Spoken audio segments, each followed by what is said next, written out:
Добар ден, драги ученици, и добро дојдовте во денешната училница. Јас сум Катерина Андонова, одделенски наставник од Основното училиште Страшо Пинџур во Карнинци. Денес, заедно со вас, ќе обработиме наставната содржина по македонски јазик, интерпретација на текстот Локомотивата на Перо. Текстот се наоѓа на страна 158 во учебникот по македонски јазик. Целите на денешниот час се: вие да се оспособите за разбирливо читање на текст со почитување на интерпункцијските знаци, да умеете да ја воочите темата и пораката на текстот, главните ликови, настаните и илустрацијата, истекнатите знаења да умеете да ги применувате понатаму во секојдневниот живот. Сега, пред да го обработиме текстот, ќе ги разгледаме следниве слики. Што гледаме на следнава слика? Некое превозно средство. Да видиме кое би можело да биде. Уште една асоциација. Железничка станица. Значи, ова превозно средство е воз. Возот е составен од локомотива и повеќе вагони. Во вагоните може да се превезуваат патници или пак стока. Возот се движи по шини.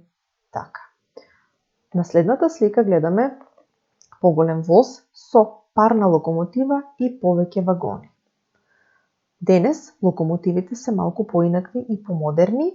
Еве една таква локомотива и еве една друга локомотива со вагони. Тоа е една детска играчка. Овие слики беа како вовед во денешниот текст. Сега ќе имаме интерпретација на текстот Локомотивата на Перо. Јас ќе го прочитам изразно, а вие внимавајте во вашите учебници. 1, 2, 3. Перо ги наредил во собата сите столови еден до друг и од нив направил локомотива. Со свирчето што го добил за роден ден свири. Тру-тру.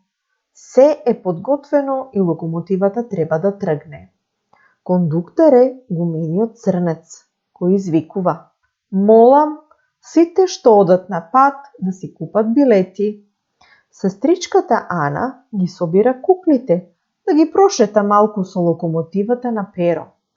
Тика-така, тика-така. Локомотивата јури и ги вози сите кукли на неговата сестричка од едниот до другиот крај на собата. Тика-така, тика-така. И така цел ден. Се надевам дека текстот ви беше јасен. Доколку имате потреба, стопирајте го видеото и вратете се и преслушајте го уште еднаш. Сега да ја погледнеме илустрацијата од текстот. Ова е илустрацијата од текстот и на неа ги гледаме Перо со своето свирче, го гледаме возот од столовите, ја гледаме Ана која ги качува своите кукли кои се патници во возот и го гледаме кондукторот, а тоа е гумениот црнец. Сега заедно малку ќе поразговараме за текстот, за да видиме и подобро да ја разбериме содржината. Зашто се раскажува во овој текст? Во овој текст се раскажува за една детска игра. Кои се главните ликови во текстот? Точно, главните ликови во текстот се Перо и сестричката Ана. Каде се одвива настанот или дејството во текстот? Секако, настанот се одвива во домот на Перо и Ана. А каква игра играат Перо и Ана? Браво! Перо и Ана играат локомотива или воз. Така се вика нивната игра. Што искористиле за играта? Дали имаат играчка воз? Па не, тие немаат играчка воз. Тие ги искористиле столовите во својот дом. Перо со свирчето што го добил за роден ден свирел и со тоа кажува кога да тргне возот.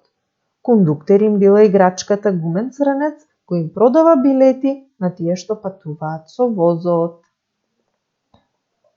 Кои се патниците во возот? Секако, куклите на Ана се патниците во возот на Перо. А каде јури локомотивата на Перо? Браво! Локомотивата на Перо јури од едниот до другиот крај на собата. Така цел ден. Која е темата? Зашто се раскажува во овој текст? Точно. Во овој текст се раскажува каква може и каква треба да биде детската игра. Која е пораката од текстот? Што научивме од текстот? Каква поука може да извлечеме понатаму во нашиот секојдневен живот? Дека за среќни детски игри не треба многу играчки и простор. Потребно е само љубов и разбирање. Ова е пораката од текстот. А дали вие имате непознат збор од текстот што го обработивме сега? Секако дека имате. Јас кога обработувам текст со моите ученици, секогаш разговараме за непознатите зборови. Често користим една техника која се вика вокабулар во 4 агли. Зошто се вика вокабулар во 4 агли? Бидејќи како во правоагалникот во 4 агли кој е поделен на 4 делови, ние ќе го пронајдеме значењето на некој збор на еден интересен начин. Еве, например, вака. Во горниот лев агол со белите букви е запишано непознат збор. Значи, што правите ви? Го запишувате зборот кој не ви е јасен од текстот. Јас претпоставив дека од овој текст непознат збор ќе ви биде зборот кондуктер и запишав кондуктер. Во горниот десен агол ја препишувате реченицата во која стои непознатиот збор. Јас веќе ја запишав, а вие може да запишувате во вашите тетрадки. Кондуктер е гумениот црнец кој извикува: молам сите што одат на пат да си купат билети. Во долниот пак лев агол со црвените букви ви пишува дека треба да го запишете значењето на непознатиот збор. Што значи зборот кондуктер? Кондуктер е човек кој продава билети во возот. И вие во вашите тетрадки, во долниот десен агол, треба да направите илустрација на непознатиот збор. Значи, овде го цртате кондуктерот. Ова е многу лесна техника и се надевам дека ви беше јасна.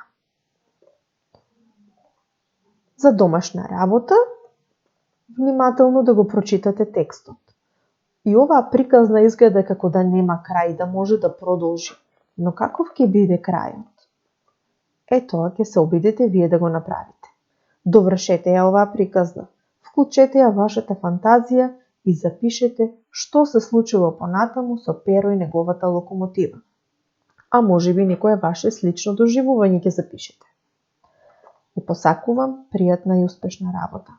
До гледање, до следното видување.